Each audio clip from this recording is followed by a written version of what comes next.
सुने के लाल हमनिया है सुने के लाल हमनिया तोरा रंग लगे चोली में। सुने के लाल हमनिया तोरा रंग लगे चोली में। सुने के लाल हमनिया डीजे सुमित सतीश रईमा, सुमित सतीश रईमा, सुमित सतीश रईमा। अभी आप सुन रहे हैं गीतकार शंकर बिहारी का शानदार प्रस्तुति।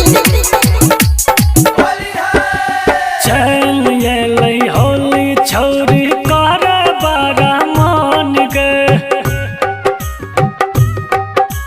नीचा से ऊपर तोरा रंगा बदान गे।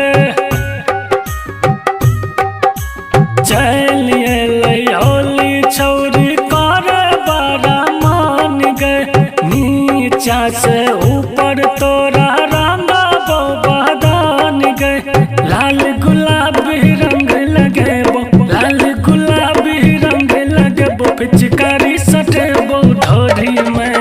सुने के लाल हमनिया सुने के लाल हमनिया तोरा रंग लगे चोली में। सुने के लाल हमनिया तोरा रंग लगे चोली में। सुने के लाल हमनिया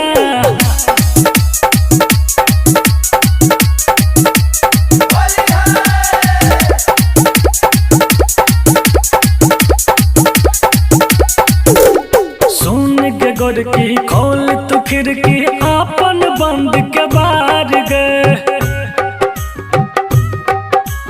रंग से तोरा भर देबो सूट सलवार गे।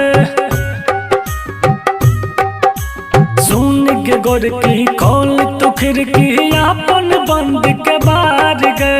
रंग से तोरा भर देबो सूट और सलवार गे। कहे छौरा शंकर बिहारी कहे छो तोरा शंकर बिहारी रंग लगे बारी में। सुने के लाल हमनिया है सुने के लाल हमनिया तोरा रंग लगे चोली में।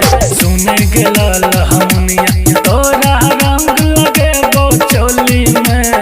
सुने के लाल हमनिया ई होली कुछ खास मनेबो तोरे गाँव में टरोली घुमेबो। ई होली कुछ खास मनेबो तोरे गाँव में टरोली घुमेबो।